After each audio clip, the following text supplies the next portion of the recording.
Building safety norms के मामले में जितनी शिद्दत से हम कोशिश करते हैं, मुझे भरोसा है कि वैसी शिद्दत कहीं आपको नहीं मिलेगी। 2 महीने पहले 3 महीने पहले हमने एक वैकेंसी निकाली क्योंकि हमने 1.5 साल पहले एक डिविजनल हेड रैंक का ऑफिसर बनाया अपनी कंपनी। डिविजनल हेड हमारे यहाँ सीनियर मैनेजमेंट का पार्ट है जो केवल सेफ्टी देखेगा बिल्डिंग्स की।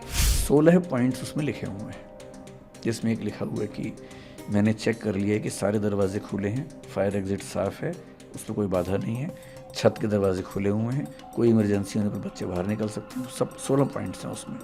ये 16 के 16 पॉइंट्स पे हमारी हर बिल्डिंग के बिल्डिंग इंचार्ज को रोज़, ये मैं महीने की बात नहीं कर रहा हूँ, रोज़ की बात कर रहा हूँ, एक अपडेट डालना होता है कि मैंने ये सारे 16 पॉइंट चेक कर लिए हैं। किसी भी स्थिति में किसी बच्चे या स्टाफ की ज़िंदगी से समझौता ना हो।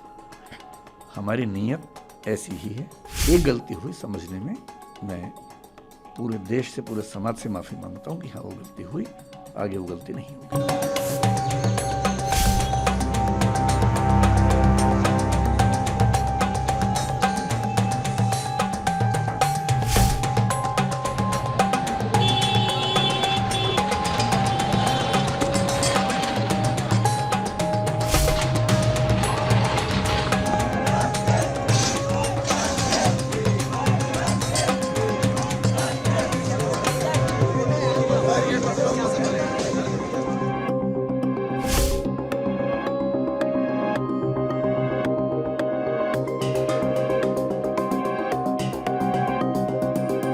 एक गलती हुई समझने में, मैं पूरे देश से, पूरे समाज से माफ़ी मांगता हूँ कि हाँ वो गलती हुई, आगे वो गलती नहीं होगी। मुखर्जी नगर में जो कोचिंग सेंटर है उसको एमसीडी ने उसका बेसमेंट सील कर दिया था।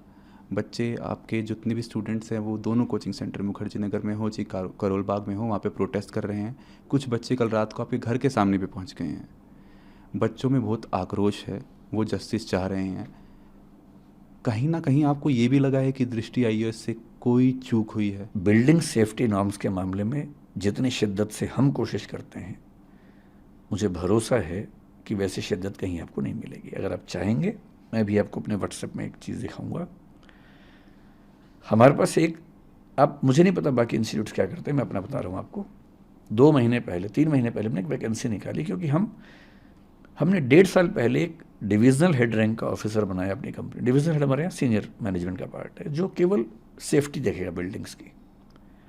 उसका एक ही काम था, बिल्डिंग की सेफ्टी देखना। जनवरी 2023 में हमने एक व्हाट्सएप ग्रुप बनाया, मैं उसका मेंबर हूँ। उस ग्रुप का काम क्या है? 16 पॉइंट्स उसमें लिखे हुए हैं, जिसमें एक लिखा हुआ है कि मैंने चेक कर लिया है कि सारे दरवाजे खुले हैं, फायर एग्जिट साफ़ है, उसमें कोई बाधा नहीं है, छत के दरवाजे खुले हुए हैं, कोई इमरजेंसी होने पर बच्चे बाहर निकल सकते हैं। सब 16 पॉइंट्स हैं उसमें। ये 16 के 16 पॉइंट्स पे हमारी हर बिल्डिंग के बिल्डिंग इंचार्ज को रोज़, ये मैं महीने की बात नहीं कर रहा हूँ, रोज़ की बात कर रहा हूँ, एक अपडेट डालना होता है कि मैंने ये सारे 16 पॉइंट चेक कर लिए हैं, ये सारे ठीक हैं।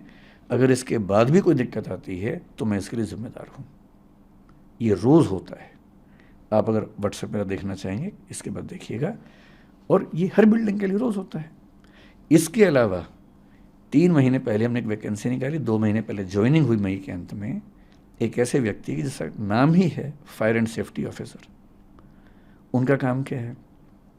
वो 14 साल से बड़े बड़े मॉल, बड़े बड़े हॉस्पिटल्स में, फोर्टिस जैसे हॉस्पिटल में, एम्बियंस जैसे मॉल में फायर एंड सेफ्टी काम कर चुके हैं।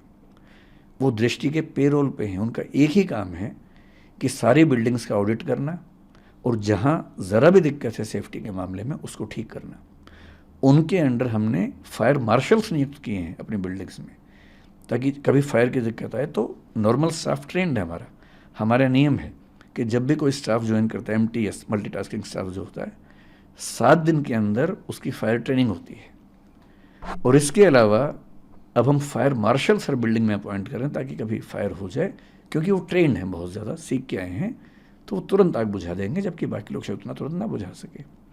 हर क्लासरूम, हर ऑफिस में फायर एक्सटिंग्विशर्स हमने लगा रखे हैं जो लगातार रिफिल होते हैं। मैं चाहूँगा कभी आपको मौका मिले, अगर आप सर्वे कर सकते हैं, दिल्ली या दिल्ली के बाहर हमारी किसी भी शाखा में जाइए, किसी भी क्लासरूम में जाइए, किसी भी बिल्डिंग में कम से कम 2 एग्जिट ना हो तो मैं ज़िम्मेदार हूँ। हम ऐसी बिल्डिंग रेंट पे लेते ही नहीं जिसमें फायर एग्जिट ना हो, कई बिल्डिंग्स में आप देखेंगे लोहे का बहुत बड़ा फायर एग्जिट बना हुआ, चाहे करोल बाग में देखें, चाहे जयपुर में देखें, चाहे इलाहाबाद में देखिए। वो हमारी शर्त होती है। इंदौर में हमें 1.5 साल एक्स्ट्रा लग गया केवल इसलिए कि एक भी बिल्डिंग ऐसी नहीं मिल रही थी जहाँ 2 एग्जिट हों। हमने एक लैंडलॉर्ड से बात करके उसकी ज़मीन पे, प्लॉट पे बिल्डिंग बनवाई 2 फायर एग्जिट वाली, और वहाँ काम शुरू किया। 2 साल लेट काम शुरू किया, सिर्फ इसलिए कि किसी भी स्थिति में किसी बच्चे या स्टाफ की ज़िंदगी से समझौता ना हो। हमारी नीयत ऐसी ही है। एक गलती हुई समझने में, मैं पूरे देश से, पूरे समाज से माफ़ी मांगता हूँ कि हाँ वो गलती हुई, आगे वो गलती नहीं होगी।